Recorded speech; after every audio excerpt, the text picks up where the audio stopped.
Rory McIlroy just dropped a shocking career move that sent shockwaves through both the PGA crowd and the LIV side.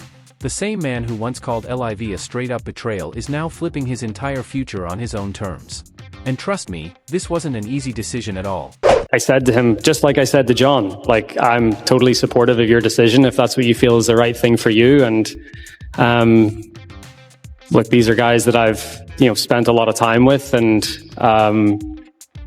I guess I've said this before, but I've come to the realization is I'm not here to change people's minds. I'm here to just try to, especially when I was at the board level, trying to give them the full picture of where things are at and hopefully where things are going to go. What unfolded behind closed doors tells a story of burnout, loyalty pushed to its limits, and a quiet kind of rebellion that cuts deeper than anyone expected.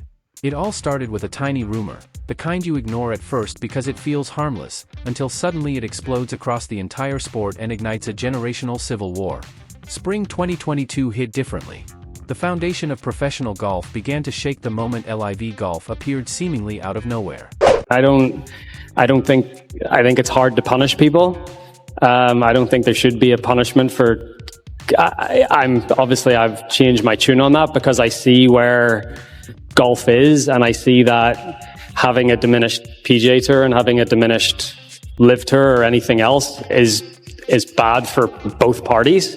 Be much better being together and moving forward together for the good of the game, and that's my opinion of it. Saudi-backed, dripping in cash, and flipping the sport on its head, that's what LIV brought to the table. The PGA's clean-cut image suddenly looked shaky as stars like Phil Mickelson and Dustin Johnson bolted for the jet-set life. No cuts, fewer rules, and checks so massive they barely looked real. But that's when the whispers began.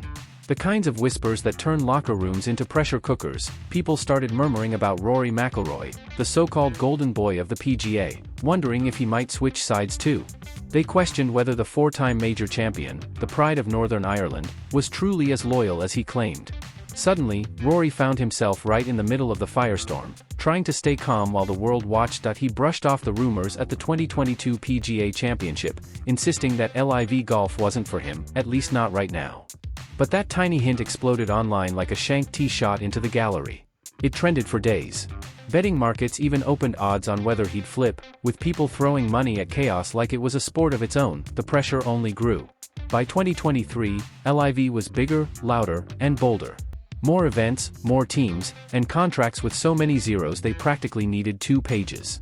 Insiders whispered that a $500 million offer had landed at Rory's feet, plus equity and a global tour role.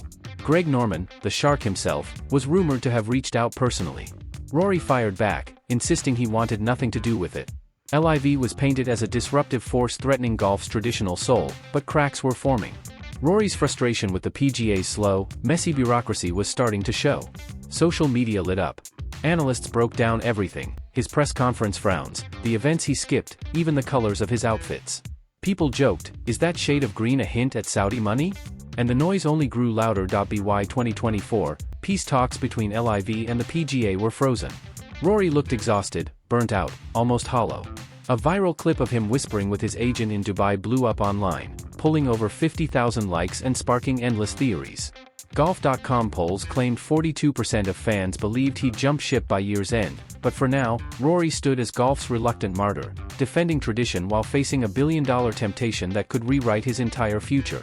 In those tense moments between swings, the whole sport felt like it was holding its breath. One question echoed louder than ever: how long can loyalty survive when exhaustion is eating you alive? By 2022, Rory wasn't just another player.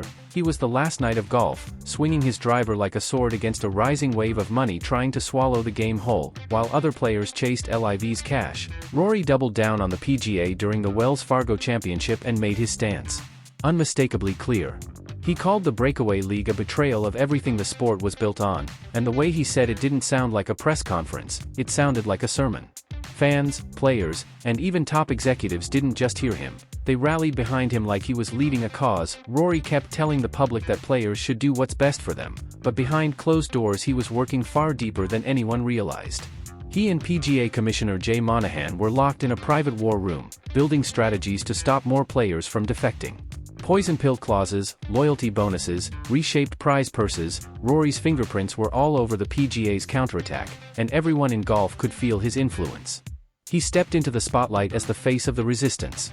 But the cracks started showing when Jon Rahm accepted that massive $300 million LIV deal. Rory reportedly received a goodbye-style message from Rahm that felt cold and final, and it hit him harder than anyone knew.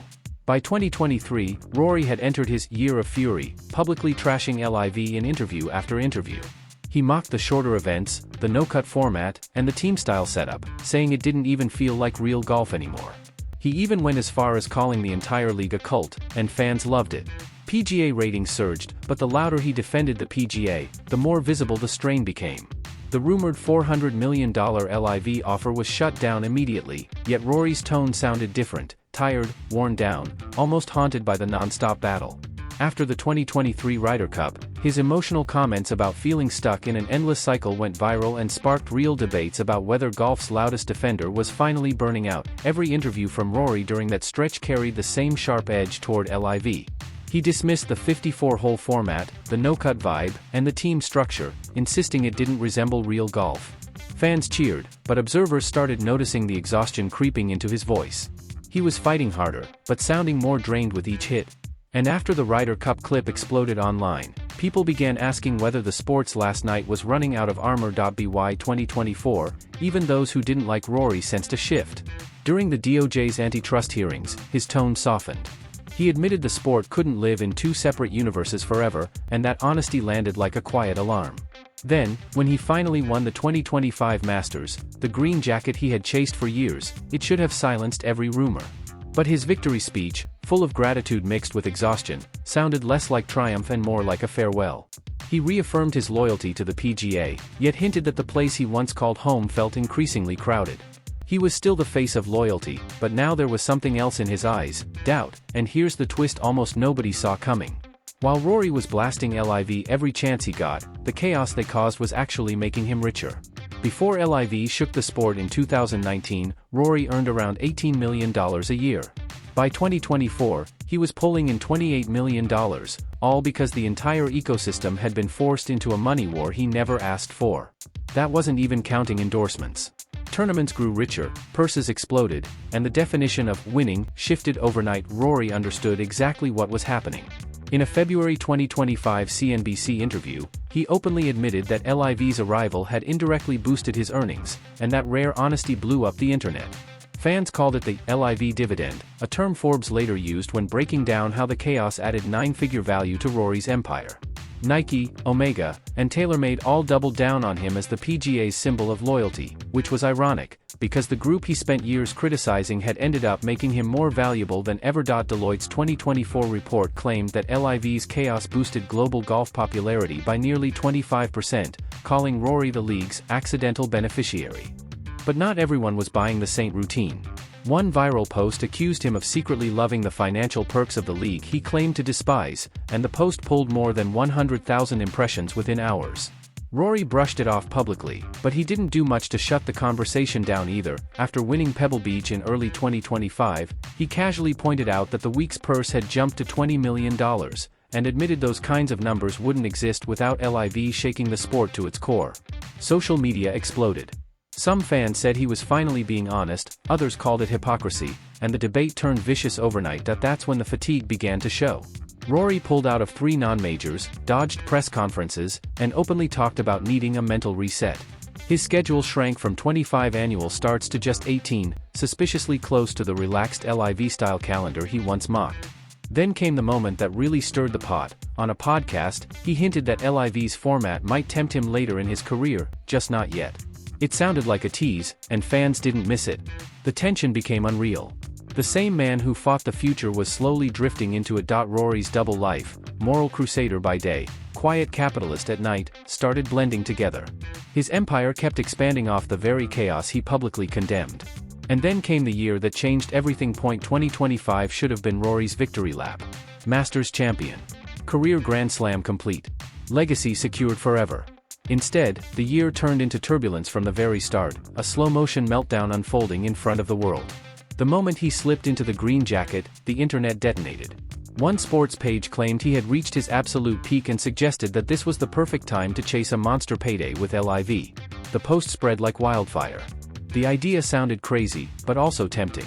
What if Rory ended his career with a golden parachute? The rumor machine kicked into overdrive. Sky Sports quietly floated whispers about a $250 million legacy deal from LIV, fewer events, flexible scheduling, minimal obligations. Exactly the kind of offer that could tempt a worn-out icon. Then came the drama-filled Ryder Cup in September. Team Europe crushed Team USA, but all eyes were glued to one moment: Rory's fiery sideline clash with Brooks Koepka. A clip of Rory yelling mid-match went viral instantly, pulling 100,000 views in a single day. One post claimed his bitterness was finally breaking through, and fans believed it. After that, the withdrawals began. Rory skipped the Scottish Open and the Irish Open for personal reasons, and headlines exploded. Commentators called it Rory silence, while others framed it as LIV calling. Then in August, the mask slipped. On a podcast, Rory finally admitted what had been crushing him. The non-stop politics in golf had drained the joy out of the sport. The game, he said, was supposed to bring happiness, not constant stress. He sounded like a man suffocating under the weight of his own principles. By fall, fans were chanting for a global schedule while Rory found himself trailing Patrick Reed, one of LIV's loudest names, at the BMW PGA Championship. Betting markets reacted instantly, dropping the odds of a 2026 defection to +200, a shift that sent the internet into full panic. Even Rory's own agent couldn't contain the rumors anymore. Then LIV made its boldest move yet, announcing 72-hole tournaments to mirror the PGA's entire structure.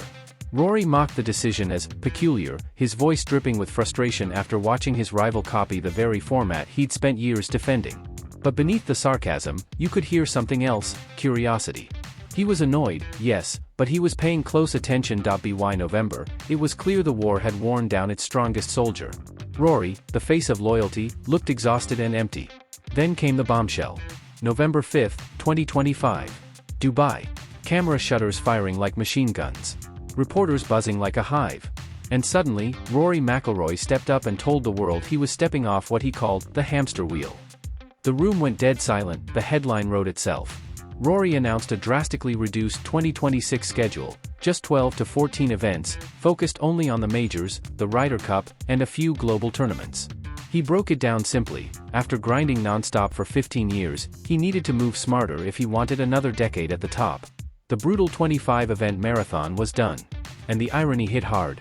The man who mocked LIV's lighter lifestyle was now adopting a version of it while still pledging loyalty to the PGA. That he brushed off defection rumors as flattering but wrong, even tossing a slick jab at LIV's shift to 72-hole events, saying they were now chasing the PGA rather than leading anything.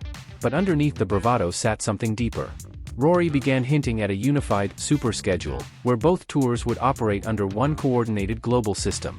The sport, he said, had become too fractured. Maybe it was time for shared custody instead of civil war. The announcement felt like equal parts rebellion and surrender. Fans flooded X with support, pushing his name into global trends as the world reacted to this new, vulnerable version of Rory. LIV loyalists sneered, mocking him for cherry-picking their lifestyle without committing. But his body language revealed the truth. This wasn't weakness. This was survival.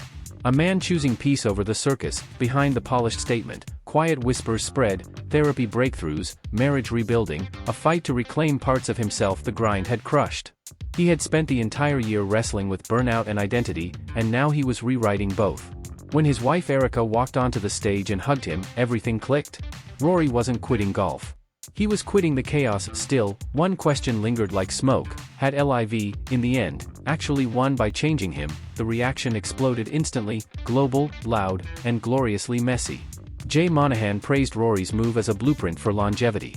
Shane Lowry dropped an emotional video saying his friend had finally earned the right to slow down. Fans went crazy, flooding social media with memes of Rory retiring to the 19th hole. Nielsen ratings even showed a 15% spike in PGA signups overnight, but LIV loyalists celebrated too. Greg Norman released an icy statement saying Rory's choices were his own and proved LIV's model worked. Lee Westwood fired a jab on X, hinting Rory was dodging competition. The internet blew up. Bryson DeChambeau jumped in, calling Rory's move smart, but hypocritical, accusing him of copying LIV without the guts to join. Vegas didn't waste a second. The odds of a 2026 LIV switch tanked to +2,000, making the move look dead on arrival. The war looked over, but Rory's slimmed-down schedule, paired with a vision for shared global events, felt more like a quiet truce wrapped in PR gloss. Analysts even dubbed it the Rory model, a blueprint built on 10 shared global tournaments while keeping the majors untouched, and strangely, it worked. Ticket demand for his 2026 stops at Portrush and Augusta smashed records. For the first time in years, Rory looked genuinely at peace. In his final 2025 ESPN interview, he said golf was bigger than old grudges, that he'd made his choice, and now it was time to breathe. It didn't sound like goodbye. It sounded like a man reclaiming himself. In the end, Rory's massive announcement wasn't surrender. It was survival. The noise, the money, the politics, all still swirling. But Rory stepped off the spinning wheel and let the golf world keep fighting without him. His twist ending in golf's longest-running soap opera became clear: a hero who stayed, a rebel who adapted, and a man who turned exhaustion into evolution. If you love the untold stories and wild drama of golf, make sure you subscribe. Eagle Line Golf TV brings you the inside scoop every week. The wheel keeps spinning, but Rory? He's finally chilling in the clubhouse.